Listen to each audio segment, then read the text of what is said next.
And welcome to an especially brain-rotting edition of the Oddity Archive. Because, television.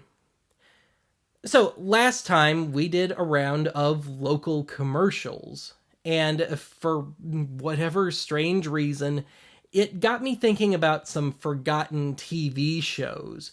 And shows that some of those ads may very well have run during. And in turn, because, wonderful rabbit hole of a brain of mine, it got me thinking about some shows that have been at least partially lost to time.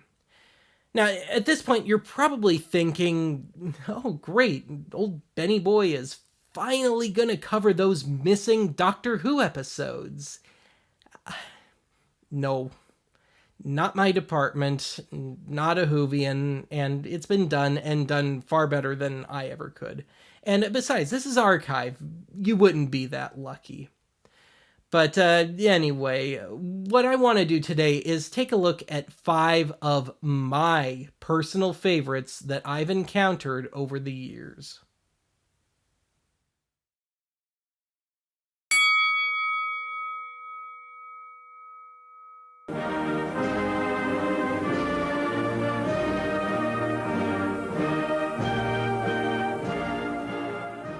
One of the great idiosyncrasies of Canadian TV and radio is what's known as the CanCon, or Canadian Content Rule. As of the making of this episode, the rules are being argued again. But as it stands, 55% of Canadian TV is required to be of Canadian origin, except for the taxpayer-funded CBC, which is 60% minimum, with the further requirement that primetime TV must be at least 50% Canadian across the board. In early 1971, the CanCon rules went into effect. Seeing these changes on the horizon, as early as late 1969, Canada's then only private commercial network, namely CTV, went to work on some low-budget sitcoms and dramas, with the idea that these shows could be run and rerun ad nauseum to fill CanCon requirements. The most infamous of this wave of shows was a slightly surreal little sitcom called The Trouble with Tracy.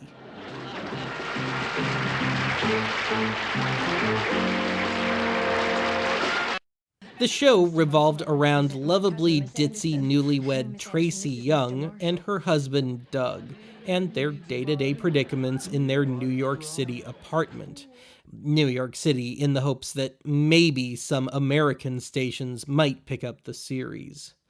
130 episodes were made, all adapted from the long-running American radio comedy Easy Aces. To make matters worse, all 130 episodes were made at a rate of 7 episodes per 5-day work week. The show, in its initial run, ran soap opera-styled, 5 days a week, with all 130 episodes apparently going over the airwaves in one roughly 15-month season. Between the poorly recycled scripts, wobbly sets, cheap costumes, and young, inexperienced cast, The Trouble with Tracy is strangely endearing. I mean, it's a total train wreck with weird, unnatural dialogue, flubbed lines, half-baked performances, 0 outdoor shots, and static, stagey camera work. But I find it more interesting than a lot of bigger, more proficient shows. Officer, am I glad to see you. Is this lady bothering you, mister? Me? No, officer, this is Mrs. Young I was telling you about. Who's this man, Tracy? Oh, Mr. Marshall, I'd like to present my cousin, Miss Anderson. Miss Anderson, this is Mr. Marshall, the murderer. How do you do? How do you do? Body! That's it! That's the body of his second wife! Good heavens, there is a body. Body needs a body.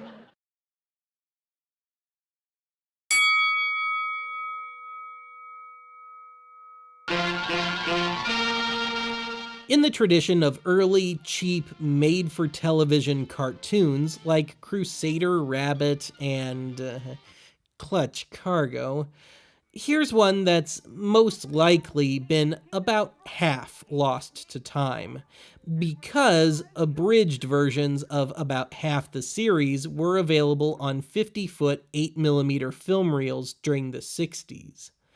This show was called Bucky and Pepito, which initially aired from 1959 to 60 and was reused as local kiddie show cartoon filler as late as the late 60s, though I've read anecdotes stating as late as the late 70s.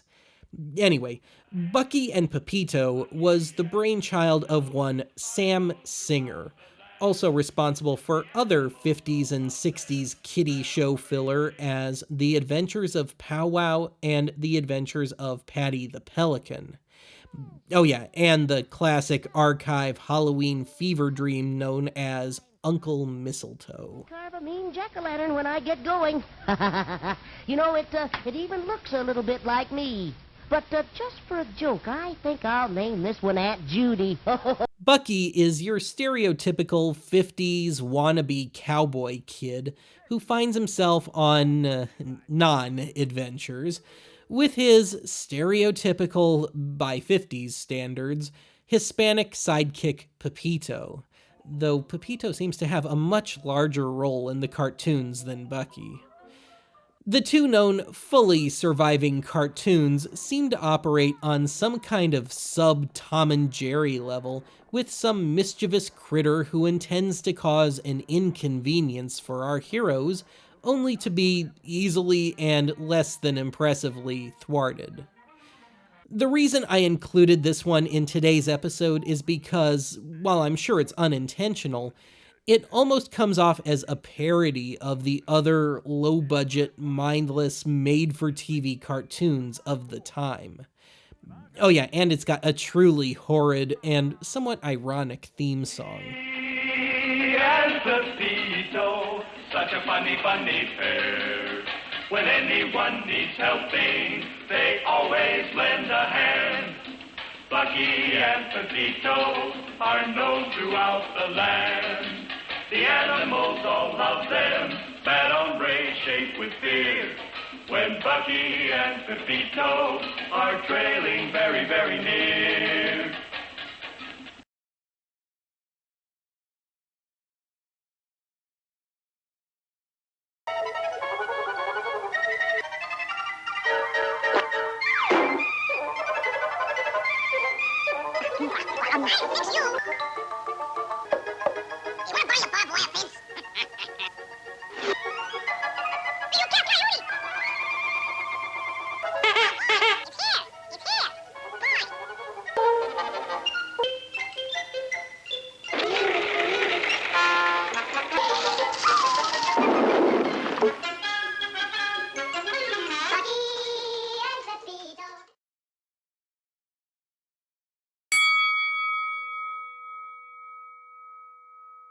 What do you want from me, Charlie Horse? Nothing. You always ask me if we can play together, and so I always say no, Okay, let's shift gears to a show whose absence is, to me, one of the more tragic losses in TV history. Now, I think most of us are familiar with Shari Lewis and her ever-present sock puppet, Lamb Chop, a combination that lasted for over 40 years. However, Shari Lewis's first network show, simply titled The Shari Lewis Show, which ran on NBC from 1960 to 63, only exists via a precious few, often incomplete, and now closely guarded, black and white 16mm kinescopes. The NBC Shari Lewis Show was one of the first kids series to air in color. In 1964, the 2-inch quadruplex tapes of this show were erased so they could be reused to record the Republican and Democratic national conventions, because who doesn't want to see their favorite gray politicians in front of a drab curtain? Anyway, NBC did have a means of creating color kinescopes, known as hot kinescopes, for delayed broadcasts and reruns, but given the advent of videotape, it was never used here. Even though I'm about the right age for it, I didn't really watch much of Shari Lewis's stuff growing up, but what I've seen of the NBC show gave me a real appreciation of her work. It's up close, intimate, gives a real look into the personalities and relationship of the, I guess, two stars, and is a perfect way to really appreciate Lewis's skills as a ventriloquist and puppeteer. Given the stripped-down nature of the show, I'd be willing to bet heavily that color and the strangely intimate, if you will, flavor of early videotape made it that much better. Good night. Good night. Sleep tight. Sleep tight. I'll see you along the way in dreams. Sweet dreams, sweetheart.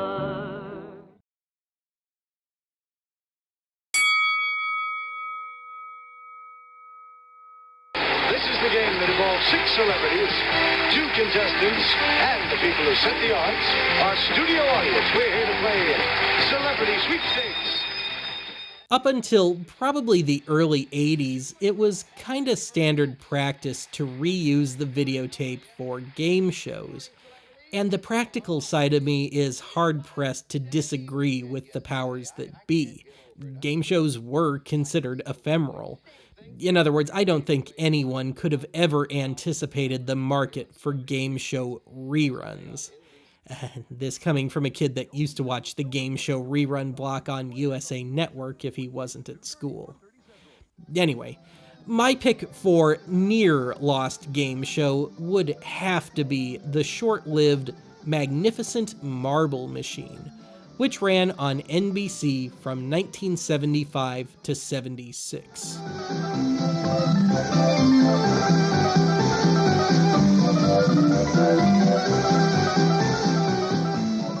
The premise of this game was quite simple. In each round, contestants and their celebrity partners are given verbal clues to a person, place, or thing, which of course is to be figured out by the contestants. It's just about the easiest and most boring game in the world. However, the winner of the round would get to play a gigantic, surreal pinball machine that took 2 people to operate, hence the celebrity partner, in which you could win some fairly impressive prizes. For some reason, I take great delight in watching 2 grown people trying to play what had to have been a several thousand-pound pinball machine, in which the pinball, due to its weight, would take an eternity to come into controllable play. Given its nature, this really should have been more of a kid's game. Anyway, by some miracle, someone with either a U-matic or early Betamax machine managed to record and keep one later episode of this show, which has obviously been making the tape trading rounds for a very long time.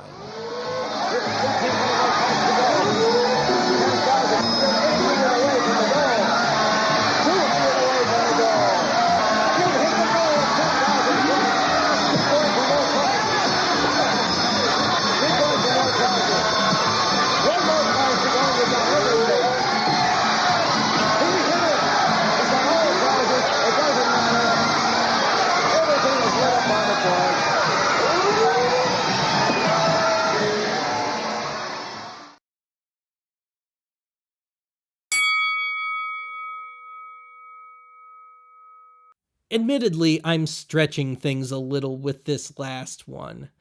The Bullwinkle Show, or The Adventures of Rocky and Bullwinkle, or any one of 5 additional alternate titles, is a series that is very much intact, except for one little thing. The Bullwinkle Show first aired on ABC from 1959 to 61. Later in 61, it went over to NBC, where it stayed until the show's end in 1964. In the name of injecting some more timely humor, upon arrival at NBC, creator Jay Ward thought that live-action host segments would be a good idea.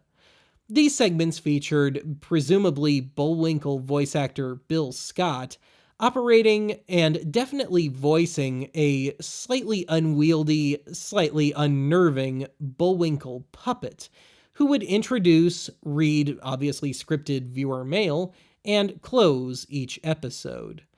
This Bullwinkle was a good bit nastier than the cartoon one, taking frequent swipes at Walt Disney. The Wonderful World of Disney aired immediately after The Bullwinkle Show at this time, and swipes at NBC.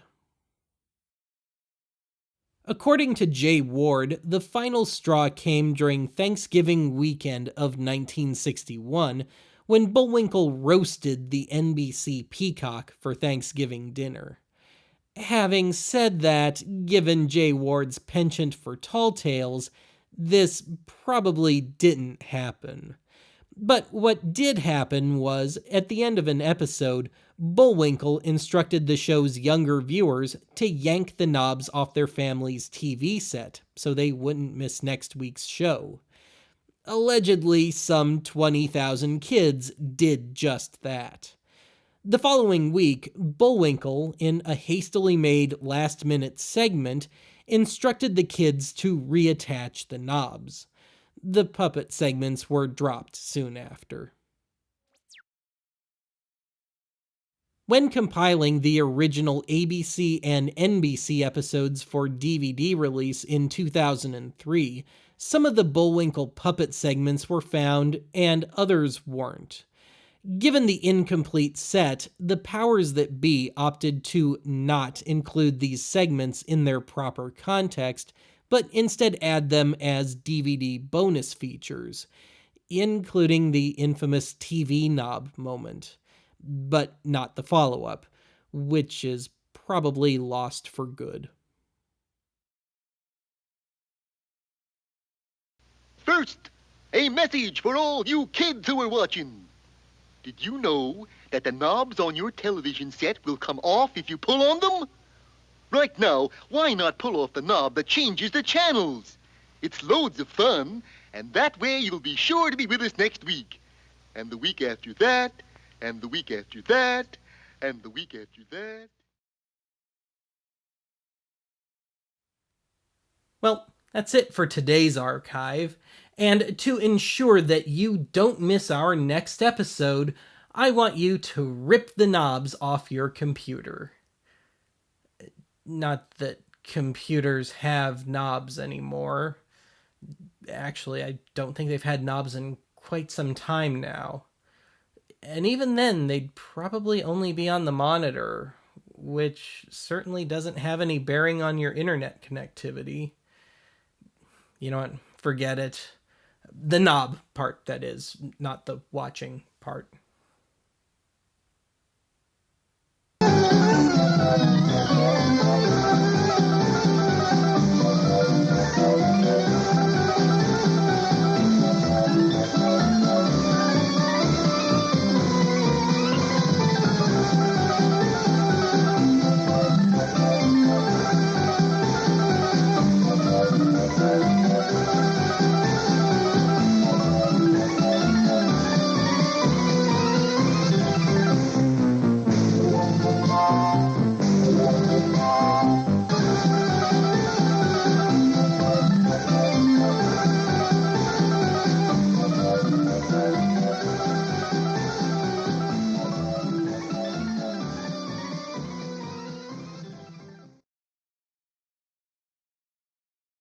Well, we'd love to mess around in your living rooms for another half hour, but we've run out of time and talent. And besides, Mr. Disney just came in the studio with a baseball bat.